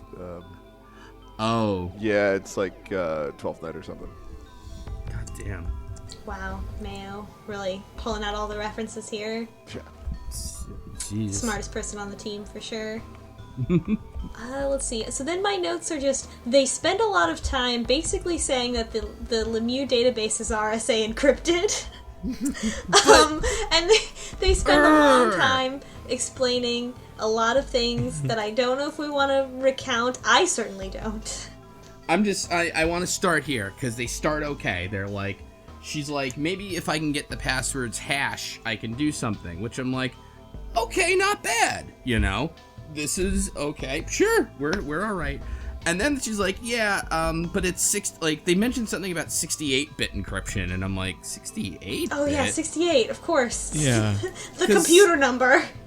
Because all that kind of shit always happens in powers of 2, which is like 64-bit encryption, 128. So I was like, 68. And then I was thinking, because I don't know, I'm not great with cryptography stuff, so I'm like, maybe. But then I looked it up and no, yeah, it's 64-bit, like I thought. And even later on, they do 136-bit encryption, funnily enough, which is actually double of 68-bit encryption. So they kind of got the right idea but completely wrong. All right. 68-bit encryption is just like 64-bit, but better because it has blast processing. 4 more bits. 4 more bits. 4 more bits. For anyone at home, too, when it comes to password cracking stuff, the hash thing they mention is a real thing, where you can because servers don't store passwords, they store the hashes, and people can use things like rainbow tables and shit to try to, if they can get the hash table, they can have ways of getting the password, even though you can't just go back from the hash. Regardless, but so when Mayo starts with that, I'm like, that's not too bad. But then she kind of goes into well, then they have a little puzzle for you to solve, which is the 2-bit, 3-bit encryption thing, which just seems completely pointless. But whatever, we got that. We opted to get that right and say it's 8. 3-bit encryption would be 8 ways, etc. We couldn't live with ourselves if we got that wrong. Dear God. And then, and I don't buy this at all. But then you goes, so how many ways 68 bits encryption would be, and then she just does 2 to the power of 68 in her fucking head. Which, it's okay, How smart is you? I will never, I cannot tell. We know that Mayo is really smart, and we know the Kid's really dumb. You is constantly oscillating, and I can't deal with it. Well, she, when the things don't work in the control room, she goes and smashes it with a chair. But then here, she's 2 to the power of 68? Yeah, just give me a second. Oh, come on. It's because she's yeah, so, and then, so Mayo has trouble with this, and this is where things start to go south, because she's yeah, it's funny, I can't find where the hashes would be stored. I'm looking through the files, and the operating system was written in C, so I tried to use a DOS attack, and it's was it DDoS? Yeah. No, just DOS. No, it was just DOS. Oh, was it just DOS? See, I thought it was DDoS, and I'm like... MS-DOS attack. I was like, a DDoS with one computer? That's pretty impressive shit. But, like, DOS attack, that's amazing. No, DOS attack, though, it is, like, if you only have the one computer. Oh, yeah. It's not a very... Yeah, but it doesn't make sense here. Sorry, go ahead. I remember DOS Attack. That was a great game for the Commodore 64. It just kills me because it's like, yeah, there's all these high-tech, super security, built a computer that can run around and fucking talk to people and acts like a human and shit, and it's like, all right, I'm going to try guessing. Well, that's what kills me, too, because, like, at one point, Mayo's like, this is way more secure than a normal company should be. It's got 138-bit encryption. It's like, you have a fucking hologram with, like, AI and shit, and you don't expect there to be, like... I thought the password would be admin. Like, it is a pharmaceutical company's shadow research base. You think they're going to have something up. Yeah, like clearly something's wrong. You're looking for someone's strangely disappeared father who was a head researcher. And you think they're just going to be like, I don't know, make it QWERTY. Shit, I ain't got time. Right. I could have sworn the username was username. So we've implied time travel. Like the difficulty of this is not. I like this idea though of this super advanced technological base that they built underwater, but they used stuff like DOS and like MS Paint. This is what's like. I know you can't program in MS Paint. It was just the other thing. No, I know what you mean. All their graphics are horrible. So just to be clear, it's DOS, capital D, lowercase o, capital S. So it is denial of service attack, which is something you do if you want to take down a website, but if you want to crack a password, I don't see how that's applicable. And the fact that the operating system is in C is also just like, what does that have to do with the price of tea in China? I know how to use this. That's exactly what it was, you know? Like, if you were gonna go, like, I bet we can buffer overflow things, I'm like, oh, maybe, okay, but I don't think, you know, but this was just like, this was totally just throwing words together. Like, if they were gonna do this, they could have at least, like, made up their own make-believe fantasy operating system that's just 10 times more advanced than our DOS. They could make, like, an analog for it. Well, you know what the truth is? It was just basically like, I think Uchikoshi, the writer, was just gambling and just didn't know when to quit. Because once you had password hashes, it's like, stop there, you hit oil, stop drilling, you're fine. But then it was like, no, I'm going to do this, like, nah, and then that's where it's like, no. But then somehow or another, oh yeah, so Mayo tries all this technobabble things, which are nonsense, and then she goes, you know what we could try? Social engineering. We could totally trick Sora into giving us the password, which is also technically kind of getting social engineering wrong, but I at least see the idea. And it's not wrong to be like, oh, well, this is actually how most hacking happens, is that somebody in the company makes a mistake. Yeah, no, totally. Yeah, it's like a missent email or whatever. It's not. Right. I mean, you see those phishing emails. People fall for those all the time. Mm-hmm. Yeah. But, like, I mean, she is an AI. It's not like you're gonna be like, hey, I'm really, you know, a Nigerian prince who lost, you know, the password to Lemmy. Here's an idea. Maybe Takeshi's got one up on all of us, and he was trying to get the AI drunk. Now that's thinking. That a boy. Oh, Takeshi. Yeah.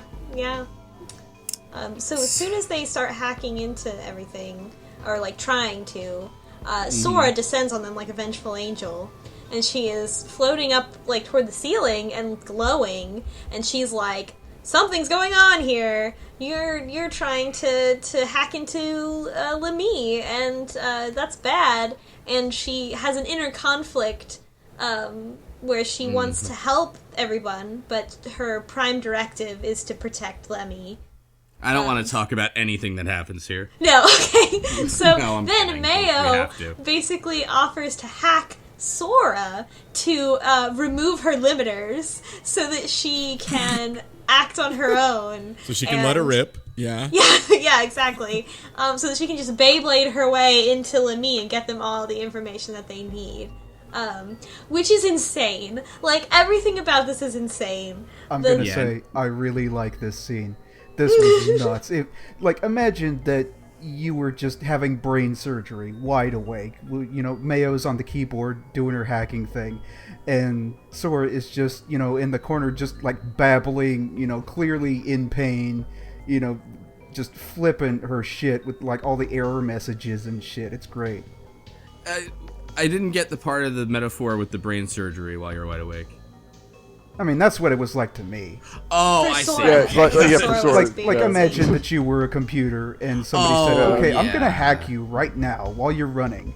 Do you think you would feel it if someone was rooting around in your brain? Like, do you have nerves in your guts and brains or whatever? Sorry, that went way off track. But yeah, no, like it was this, it was an analogy to like she's still around in there messing with her shit. Yeah. Well, I don't think that you would feel it, but you'd probably like say some weird stuff, like what your favorite color is. Exactly, you'd be like, do you think you can feel your intent? Okay, yeah, no, I'm gonna get way sidetracked.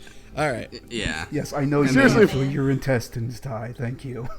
If somebody was just brag about it some more, fucking noodling boy. Gonna feel your guts and shit. Yeah, fancy boy over here with the worst fucking mutant power. I'm aware of my fucking lymph nodes. I have too many nerves. I can't be put under. Oh god, that would be terrible. I can't be put under. Oh my god. You'd just be sitting there like somebody's touching a nerve. You're like, suitcase, penguin, cheeseburger, brother. So Sora turns purple. And starts to, like, she's in conflicts between her sort of autonomy and the system and the errors that are being thrown as these things are happening. This is like, okay, so ignoring the fact that in order to make a change like this, you would have to turn everything off.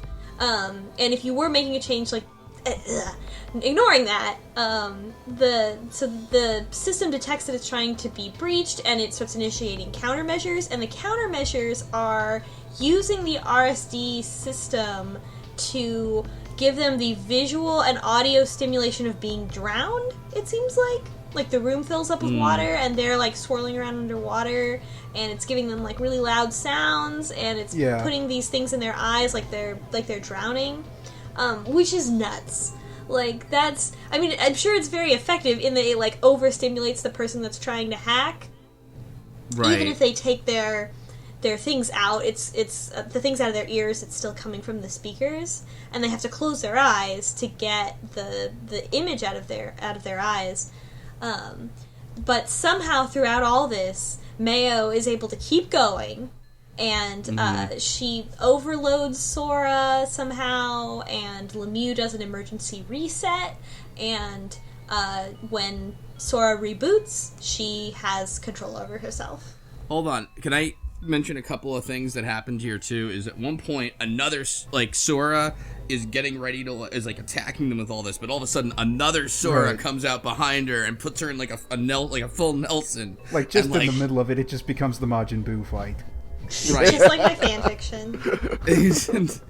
And then also at one point she starts saying things like, "Oh, error 17. You have 1/17 of," and then she's like, "Mayo, now's your chance," or Sarah, "Now's your chance. You have 1/17 of a second to overload me with data." And I'm like, "Wait, 1/17 of a second?" And she's like, "Now." And then Mayo just gets it, and it's like, that is ridiculous. None of this is how this works. Even like 1/7. I mean, but again, we get back to the numbers though. It's like ever 17. The thing reboots for 170 seconds. Yeah, you're right. Yeah. It was all very that. Oh, I'm worried a lot of the like numerology or whatever they're doing is gonna basically end up in a puddle of like 17 is important, but it has nothing to do with any of the times they've said 17 in the past. Like, that's my biggest concern. Like, it's gonna be like, there were 17 angels or something like that. It's like, cool. What about the other times they said 17? That was by chance. Like, it's like, I have the feeling that is gonna be the case. I know it is, man. Don't break my ball. I know. I'm just trying to get you ready. But so so finally, and also, by the way, Sora was kind of like, "I don't know about you guys trying to rewrite my priorities," and Kid is like, "Wait, Sora, didn't you say you wanted to be like us? well, we want to find out about Yu's father. And she's like, well, you're right. Which is like, all right, I guess I see what they were trying to go for there, but whatever. And, anyway, so she's now Sora's, like, basically all the Mayo did was reprioritize her, priorities such that helping them was now more important. She's not free either. All it is they basically made it so that Sora is their servant instead of Lemmy's servant. Right. Well, welcome to humanity, Sora. So that was like, she's not really free. Yeah, the genie is not really free. No. But so Sora goes into Lemmy and finds information about Yu's father, and now some shit really starts. Yeah, bombshell. She comes back and she says, your father died 34 years ago, which is 17 years times 2 before you was born. And Yu's like, what? And Sora says, your mother is on record here as having died 15 years ago, which would have been when Yu was 2 or 3 years old. And, of course, Yu saw her mother before she came to Lemieux today, before the accident. And in the log, there's not that much left. All that she can find is a chat log between two people who misspelled one of the names, which is why they surmise it was not auto-deleted by, like, a Control-F, delete all Yoichi Tanaka. The log says that they died of TB, which is not tuberculosis, but in fact something called Tiefblau, which we, I guess, learn a little bit more late. Right the Blue after Devil. I don't know if that's actually what it is. And, I don't know, it was just really goofy, because it's like, okay, this game, there's a new disease in this game that is called TB, that is said to have ravaged the world 30 years ago, but now it's under control and basically eradicated. Just like tuberculosis. It was a strange choice. Oh, it's deep, by the way. It's deep blue. That's Deep what they blue. have. Oh. Well, just like the AI German words, that won at right? chess. It Wait, plays chess with your organs Yeah. and wins. What was it? It was blue? Blau? Wow. Yeah, Tiefblau. BLAU, I think. Yeah, that's Yeah. deep blue. That's just deep blue. Yeah. They died of deep blue. Oh, we're for an undersea base too. Ugh, dying from deep blue. It's a little That seems heavy-handed. made up.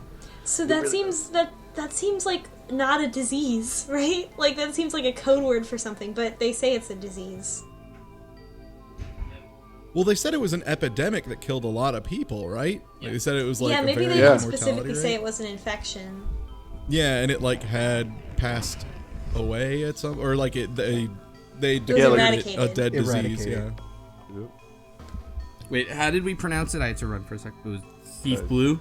Tiefblau? or something like that. It's deep blue. Tiefblau. Yeah. Oh, okay. Gotcha, right. Yeah. So according to these records, Yu's parents are dead. So what's that all about? And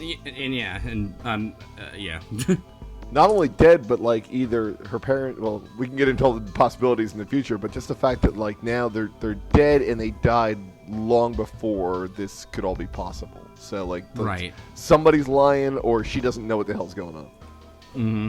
So Kid goes to comfort you and brings up the line that unsettled us in the very beginning of the game, I am you. Right. And he's like, see, you said this to me, and that means we're the same. And in my notes I said, that's not ominous, and also, how can they date if they are the same? Easily. I hope they're not, like, I don't know. Is that Same the opposite of a person, long distance relationship? A zero distance The relationship? That exact seems opposite, like. yeah. I mean, that'd be the easiest to maintain then. Yeah, in theory. That's true. Yeah. I'll post about it on a forum somewhere, my zero distance relationship. I try to call them, but they're always busy. I'm dating a dead maid. We also did we have her parents' names before that was like Yoichi and Yuki. Yeah, we Yokai had Watch Yuki. and you poopy. Yeah, it was Yu-Gi-Oh. Yugi Bear. Yeah, it's when she's trying to log in, her user ID is just her name. Right. Oh, that's right. Yeah, Yuki. Right. Yeah. That's right. I wonder if this ties back to you saying that her real name is impossibly long. What if her real name is like you something test subject 3417? Yugi Dooby Doo Wop Wop. It's like 11 on Stranger Things, but just like the really long name. But let's see here. So yeah, they're talking and they try to like figure out what they have this whole like deduction thing, which I think is kind of Yeah, I felt like weird. I was playing Phoenix Wright again. It was just like, we deduced if that would mean if Yuki were dead, that would mean Yu's mother had been lying to her all these years. So basically they're like, maybe the woman who you knew as your mother was not actually your mother and said she was, right? Because that's the only way. That's as far as they can go with it, because like, what does that mean? And the only alternative is that perhaps you herself, something happened to her. Now, part of the reason too that they know anything about this is because there's something in the logs between two people that are noted as A and B, and it's a conversation that they had. Just like in all my Encryption examples. Exactly. Yes, exactly. Alice and Bob were talking about what happened to Yoichi Tanaka. Right. Now, what's funny is though, the only whoever I'm looking at the thing now, B is whenever they type Yuki or Yoichi, they use an umlaut over the words, which so I'm not up on this, but I think you can, when you transliterate like Japanese to English, or like I should say like the character sets, like I forget what an umlaut is. I think umlaut is like OE, like you had an E after it from German to English. So I think you could transliterate Japanese to English using umlauts if it like has the vowel thing. Does that make any sense? Like I've seen, you ever see like O with a bar over it to indicate a long vowel sound in English? Like I know you can do that as one way for like certain Japanese sounds to indicate like this is supposed to be a long vowel sound in a name or something like that. I don't know if I'm making any sense right now. The point I'm getting at though is that whoever was in this chat log that they found was using umlauts in Yoichi and Yuki's name. It's like they knew. Like I kind of get the feeling like because Sora says this person, Mrs. B, like talks like this a lot in a lot of her chats. She has this idiosyncratic way of talking, and so it's kind of ambiguous. It kind of makes me wonder if like she knew that this kind of censorship was going on, and she didn't want to get caught talking about these people, so she wrote their names in a different way. Right. So like if you were searching on that text, you wouldn't find it. Yeah. Yeah, and the weird thing is too that they mentioned that it seems like some of the text has been edited, and there's a missing some of the chat log was removed. Yeah. But like, if it was removed, why wouldn't you catch the other mentions?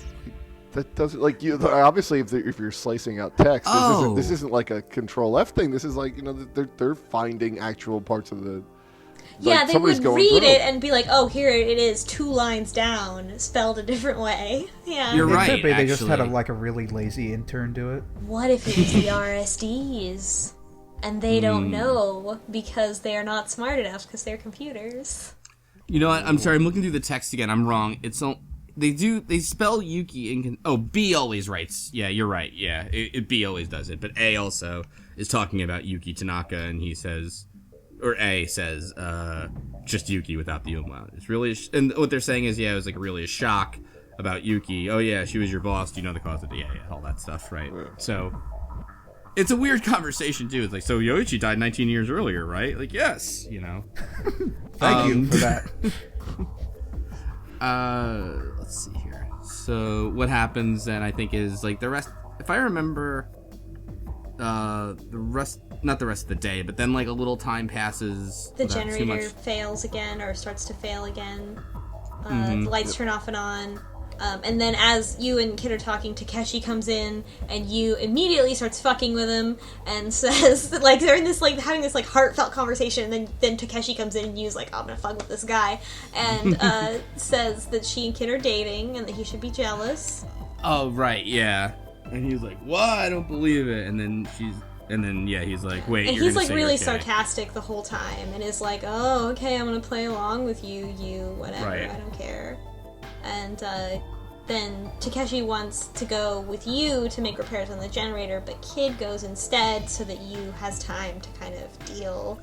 And in the most merciful move in this entire game, then we flash forward to after they've repaired the generator, and Kid had apparently broke his arm while they were making these repairs, because he hasn't gotten owned in a really long time, I guess. I was so, like, off. It was off camera. Off-camera hold arm on. broken. Yeah, they do that a lot though, because this game has like no assets at all. So like they have to do this all. Like, remember all the flashbacks to school? They're like, we can't draw no schools. Nope, this is all blank screen. Yeah, but enough in the budget for a tree.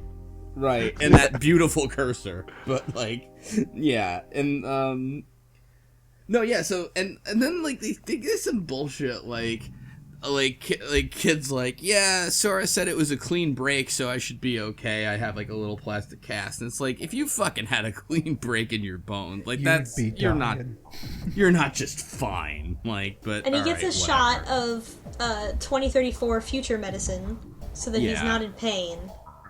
Yeah. It's like the Rick and Morty medicine that heals And your broken bones. He's not high as fuck from this medicine either. No, it's Which just... is... that's not how that works. Right, it just magically removes pain. And then they decide to have a picnic, I think, right? Like, yes. a sort of picnic in that park with the covered up pool. Team building exercise.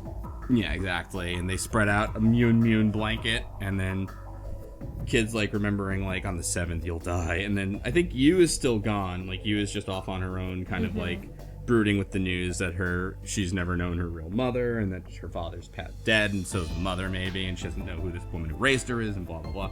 But, and then there's a rat they find that's and near earlier, the food. Sugumi had said, like, maybe there was a rat or something like that. Oh, yeah, yeah. And there's a rat, which is really weird. Like, why is that? How is there a rat in Lemieux?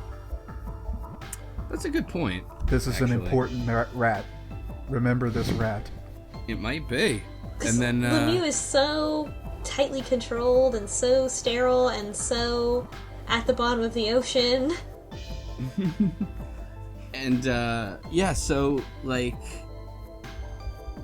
so basically most of the night then is spent afterwards helping Takeshi build the trap, to which finally we go to near the end of the night, and Kid just kind of wants to go to bed or whatever, but then Sarah or Mayo comes up and is like, hey, you should use knight in shining armor, I think, and go help her out of whatever problem she's having. You know what I mean? It's just like, the worst. It's the worst. Yeah. All of this is so teen.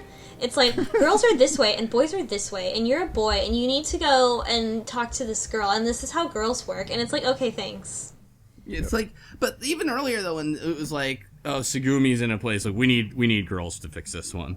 Like, that's so Sugumi. But it's so that age too, like being like 16. Like, okay, I'll give it to you, but it's insufferable. Yeah, or 17. I was talking, or 17, or 17. I was talking about this to like my chat a little bit earlier, because I mentioned, I'm like, yeah, I gotta go, do the visual novel book club thing. Gotta go do my reading for that. And they're like, how are you liking Ever 17? I'm like, well, whenever it's not doing relationships, pretty good. Whenever it's doing relationships, I want to fucking put a bullet through my brain. Like, I can't say it's the worst. It is awful. Like, it's bad anime relationships, which is like, that's saying it's double bad. That's extremely bad. Yeah, it's just really bad. It's badly written. It's badly everything. I hate it. But I like the sci-fi stuff. Like, that's great. I'm on board for that. But holy shit, next game, no relationships. I want no fuck. No, I don't even want. You can't even argue like, oh fuck. well, this is what teens are like, like, because it's not even that. Like, they're not particularly, their positions are not super convincing. It's just an older person writing teen dialogue, and it's bad. Yeah. Yep. This game is strange. It oscillates between a fairly good sci-fi mystery and then like this high school drama. Fucking bullshit. kick the can. Yeah. Like, it's just. Wait. He got All smothered over the by place. bosoms. He got smothered by... What the hell is that bullshit? Like, what kind of middle-aged male fantasy for being 16 is that crap? I fell on top of the sweaty girl. Oops, now I'm shy. Like, fuck, man. Can we have more of the robot fucking flipping out and splitting into two or some shit? Like, can we have that And instead? pretending, like, the whole, like, oh, this thing is happening to me. Like, I don't know what this is. What is being turned on? What's a boner? Like, come on. Like, you can't have it both ways, okay?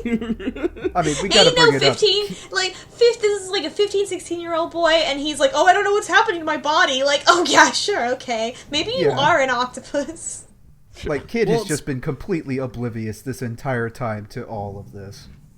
To be fair, and I mentioned this in episode 2, though, Uchikoshi apparently didn't really want to write, like, a dating sim kind of thing, and the previous game, Kid, the company, was like, nah, you're writing a dating sim. Yeah, so and I feel like this is him just, like, phoning it in. It's like, here you go, here's your fucking dating sim. I feel like, or at the very, he's like, I'm not good at this, and they're kind of like, you gotta do it, you gotta sell copies, sorry, so it's like, alright, here's, you know. Yeah, the only thing I'll give in the defense of this whole, like, relationship part is that it does, this particular section is the best joke in actually Ever 17, which is when he's just like, I was just helping, I was just giving her a helping hand. And then Mayo's like, what, you skip first base? Oh, that's right, yeah. I forgot about that. Mayo's great in this whole Mayo's session. got it growing on, man. Mayo has been excellent. She's a little sassy. Right. So, There's a rat in the snack submarine, and then and then they talk in the ruins. And Kid by and you the are way, back in the ruins now. and Kid, and she's in the center of it, and he finds his way through the labyrinth, and he has this. There's a little thing he calls out, like it's like I'd been through these passages dozens of times. Yeah. So, and she's like, "Oh, you have deja vu. This isn't time travel." Right. And, so she's, like, just wrestling with the fact, like, how the hell could my father have died 34 years ago? That makes no sense. And, Kid's like, maybe you're actually really old, like, maybe you're 33. And you get a choice, which apparently is not, like, an impactful one, of, you look 33, or you don't look 33, you know? Or she says, like, I don't look 33, do I? And you can say yes or no. And I heard that if you say, like, yeah, you do look 33, she'll be like, what? And Kid's like, nah, just kidding, and it just returns back to the Game regular over, dialogue. you died. Yeah, you did. She put you in some kind of wrestling move that we couldn't show you in case there's children in the room. Yeah. Right, if you were actually like role-playing as Kid, you'd be like, let me see what's the most dumbass answer I could do.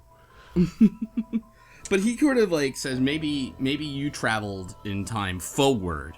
You know, and she's like, I keep telling you time travel doesn't. And he's like, well, maybe it's like a Rip Van Winkle thing where you fell asleep, which I think was probably Urashima Taro, but they localized it to Rip Van Winkle, which is it's like a Japanese folktale about someone who goes forward in time without aging, more or less. That's like a super brief version of it, but that's the idea. I do want to flag up that before he went off on these, well, maybe you're actually 33, maybe you time travel, maybe you Rip Van Winkle. Yu was kind of freaking out and distressed because, you know, she had all these preconceptions about her parents and now she doesn't know what's happening anymore. She's kind of an emotional wreck. And Kid has this big speech of like, well, I thought you were like the logical girl that, you know, you used your logic, what was it, defensively or offensively? Offensively. You know, you were so logical. What happened You're to not that like girl? other girls, you. We need to think about this logically. Maybe you're 33. Yeah, he's not as good at it. She also, like, talks about, like, playing games with him to kind of test if he really likes her, like with the labyrinth, and if he was really gonna come talk to her. And he's like, I don't have time for your stupid games. Like, we're gonna die, okay? Which is actually, like, a really good response, I think, to that. Like, what are you girls doing getting so hung up on who likes who? We're literally, like, trapped in an underwater death prison. Like, can we just, like, focus on that? It's one of the first times Kid has shown a little bit of, you know, sense. Mm-hmm. Yeah, and then you also sees that Kid broke his arm, and she feels guilty about it. And she decides she's going to cast a spell on it to make it better, which seems also super out of character. But I guess Yu's character is just randomly doing things that seem super out of character. And she, like, says some nonsense words, and Kid laughs about it, and they kind of, like, break the tension because she says, of like, it. ravioli, give me the formula, and it just fixes his arm. Yeah, no, it's dumb. It's real dumb. Yeah. And then they have, like, the worst line that I've read yet, which is like, I was her knight in shining armor, and her past was her dragon.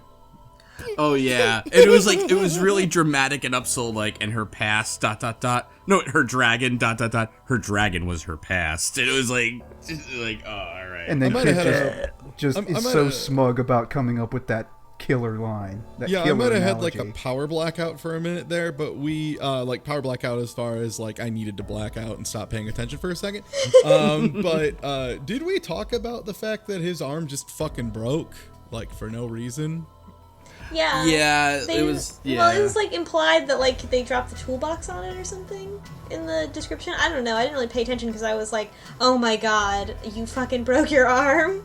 Yeah, like really? Fucking bitch boy made of glass? Like, what the fuck? Like, you're trapped in it again in this underwater theme park, and you break your arm? Like, really?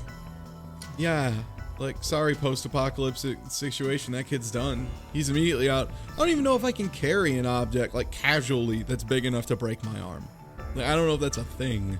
Well, decompression sickness will do that to you. Yeah, I got the bends directly in my arm so hard that it broke. Yeah. Sure. Fuck it. That's science. Yeah, they had to really be trying. I'm just doing a DDoS attack on my elbow. Just DOS. One computer. Yeah, sorry, one computer. Oh my god. It was so stupid that he broke his arm, for sure. Yeah. Well, I mean, I don't think they kind of just, you know, we've been over the conversation they have in Lemieux. I think the one interesting thing they kind of brought up was, you sort of brings up this notion, like, because the kid's like, maybe you traveled forward in time, and that's why how your father died 34 years ago, but you're still here. And she's like, yeah, but, like, listen, if you traveled back in time, wouldn't there be, like, a present you and a present kid and a past kid? Like, wouldn't there be another one? And really quick, he flashes to the Life Reading 7 thing. Yeah. Yeah. Which was kind of interesting, but I don't know.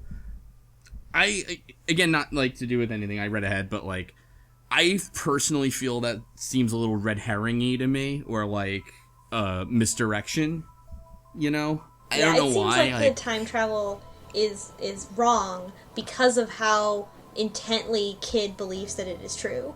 Yeah, that's exactly what I thought. I was like, if I was writing something, I would not have my character figure out what the twist was and then insist on the twist to everyone and then have them say no and then have my character have been right. Like, that doesn't make sense. Especially when you've established him as, like, the dumb one. Like, you don't have him coming up with the solution to the entire thing halfway through. I'm not discounting, though, that he could be a time traveler. My point is, I don't think the life readings at the bare minimum has anything to do with that. And if it is, you know what I mean? It's probably more relative to the whole fourth dimensional being thing. Like Coco or PP. Yeah, or just some kind of fourth dimensional being. What if Takeshi was having a beer with PP? Oh my god. That's a possibility.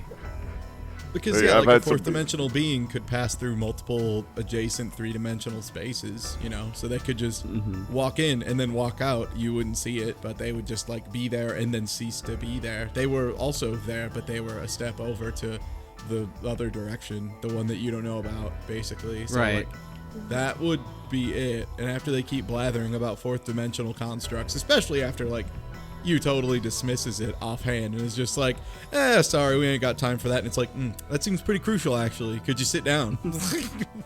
I think that the fourth dimensionality and the Lemurian third eye stuff could, now that we've seen more stuff, especially since Takeshi had a beer with an invisible person, it really made me feel like, okay, this is all misdirection for RSDs. That there are RSDs that, like, either, like, rebelled or shut down the system for some reason. But, like, that's the key, is, like, I don't know what the reason is. It must have something to do with the research that's going on in the Heaven Room. Maybe it's so that they can somehow transition into fully, 3 dimensions and be alive, which would be a little cliche, but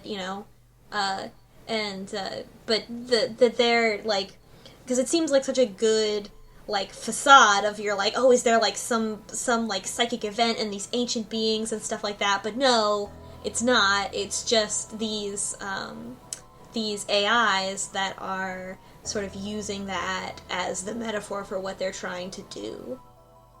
Oh, so that's kind of where I am. Like, I think it's the more that we're going forward, the more we learn about Sora. It seems like that's my feel on it, that it's less like angel research or whatever, and more and not higher dimensionality, but rather the capabilities of an AI in this environment. Oh, and I also like building on that, like if an AI or an RSD, as we're going to term it, if that needed to become more human, wouldn't it need a vessel? And if it was going to take a vessel, wouldn't it take someone and then maybe have no memory after that? Yeah, that's another like thing that I was thinking about too.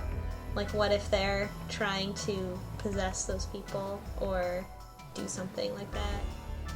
But I think that if that's the case, Sora still doesn't know that it's happening. I don't know. I mean, technically, you could never trust Sora, right? I mean, this could all be bullshit. Yeah. As stupid as that sounds, just like, yep, you've hacked me. I'm gonna divide by 0, whatever. Oh, there's 2 of me. I don't know what's going on. Yeah, she could have been faking the whole Like, that whole thing was just a big act, yeah. Maybe the twists are like, these are like the things like Mayo knows fucking nothing about computers. Yeah, and, like, maybe she just like pulled up a GeoCities website when she was hacking the old club. Just went to like the B website or something, and nobody knew Yeah, I any went to better. the bmovie.com. Shit posting on all the machines. That's the picture that showed up on those computers. It was the B-movie main character. God, you're reminding. Oh God, this is just worrying me so much that we're gonna have a shitty Firewatch ending, and I can't deal with that again. You cannot have another no moral. Just kidding. It's actually all bullshit. I can't. I will say, please. I'll just say the other things I've read by this guy, which is the 999 series, I felt 2/3 of them ended very, very satisfactorily. Okay.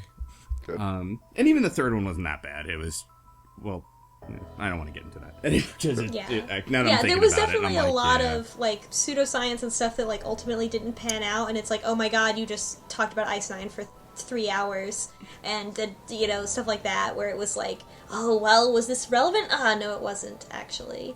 Yeah, but the ending was still like really interesting. Certainly, like especially for 999, like it was really cool. No spoilers though, because I really want to play those games now that we've played this one. Oh yeah, definitely. No problem at all. One thing I'll say too is at the beginning of the podcast, this episode, I said that like it was more central to the story, but that's actually not quite right now that I'm thinking about it. Like the important point is that they hacked Sora to get this information about Yu's father. The crap science is like how they did it, which was kind of bullshit, but like it didn't really matter. Like if they had gotten that even accurate, it's still the same plot point either way. And it wouldn't be as dramatic if Mayo had just pulled up Sora's source code, edited it, and hit recompile. It wouldn't have been quite as dramatic, yeah. Or just used a rainbow table to like get the password for like, I just sudo and did whatever. You know what I mean? Rainbow tables. Let's not go into real cracking there, buddy.